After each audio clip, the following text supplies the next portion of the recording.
I'm Kevin America. Welcome to our class. Today we've got a really interesting lesson. We're going to talk about idioms.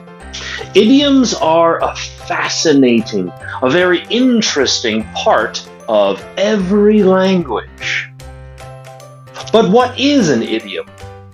An idiom is a phrase that means something different than it says. So let's write it. What does this idiom say?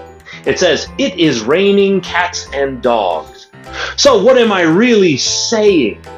I'm saying that there are cats and dogs falling from the sky, right? But you know what? I'm pretty sure there's no cats. There are no dogs. What am I really saying? When I say this, "It is raining cats and dogs," what I mean is it is raining very hard. It is raining very hard. That's what I mean. So let's look at some more idioms, which are phrases that mean something different than what they say. Okay? So let's take a look at this first one. Okay? This first idiom we're going to discuss is fish out of water. This is the idiom right here. Okay? Fish out of water. Now, what do we mean by that? When we feel like a fish out of water, we feel like we don't belong. Let's look at an example sentence. Everyone at this party is a doctor except me. I feel like a fish out of water.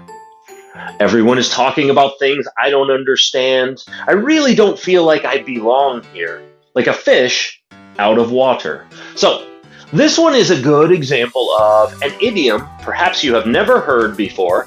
However, you can understand it, right? Even the first time you hear it, "Oh, I feel like a fish out of water," you would say, "Oh, that's pretty clever. I know what you mean by that. You feel like you don't belong." Let's take a look at another one. So this next idiom is actually very common, and it's pretty easy to understand. So it's 24/7. Oh my gosh, this market is open 24/7. Really, it's just a short way to say 24 hours a day. That's all the hours in a day. That's the whole day. 7 days a week, right?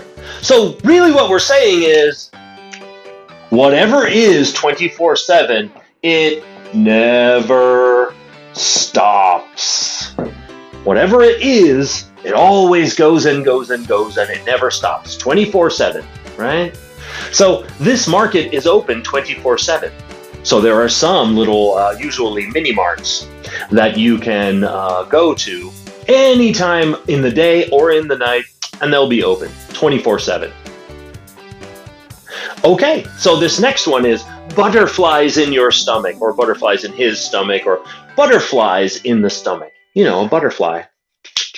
A really pretty insect that flies around in your stomach.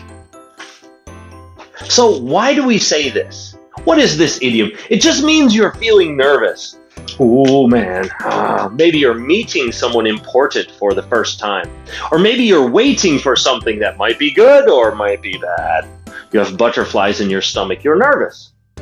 So let's look at the example sentence. He had butterflies in his stomach while he waited for his job interview. Ooh, imagine waiting. And any moment now, someone will call you in for an interview. You're just waiting. And it could be good or it could be bad. Ooh, then you have butterflies in your stomach. You see? This one is not so obvious.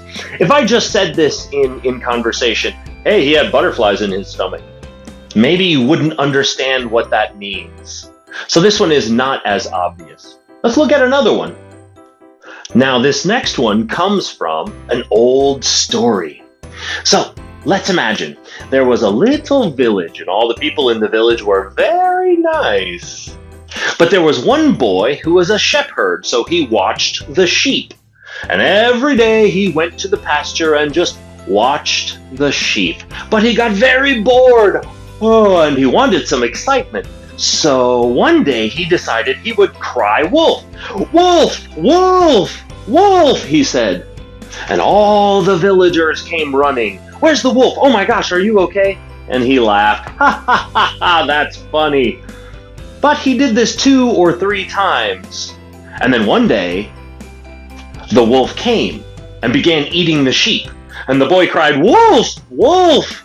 And all the people in the village said, "Oh my gosh, that boy is always crying wolf. There's no wolf, don't worry about it." So from this, and of course he gets eaten, from this story we get the idiom to cry wolf.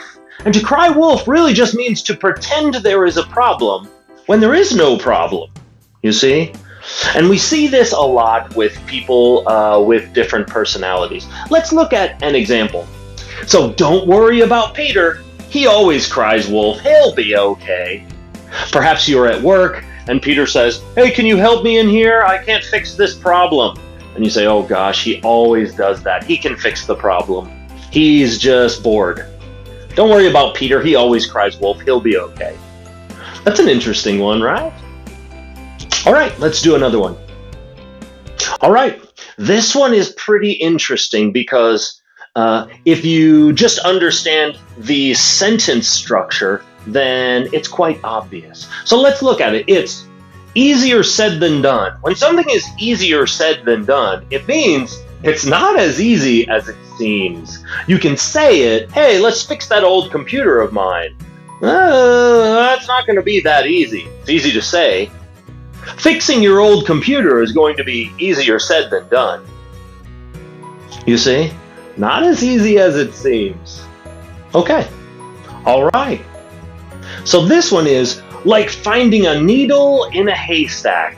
Ooh. So imagine a needle is something you sew with, right? It's a tiny little piece of metal. It's a tiny little, and imagine hay. Hay is like grass that horses eat. And it comes in big stacks. So if you have a big stack of hay, which is a grass, and you put a needle right in the middle, you'll never find that needle. Imagine how hard you would have to look. So something that is very difficult to find, we say it's like finding a needle in a haystack. Perhaps we're looking for a good used phone. I don't want to buy a new phone, I want a used phone. But looking for a good used phone is like finding a needle in a haystack. It means it's very difficult to find. You see? This one's fun. Their bark is worse than their bite. So what is a bark? Remember, a dog barks. Roof, roof, roof. Bark, bark, bark. But a dog can also bite. Arr, right? So let's take this idea and apply it to a person. When someone's bark is worse than their bite, it means they seem like an unpleasant person. They seem very mean, like a person who's not nice, but they're actually nice.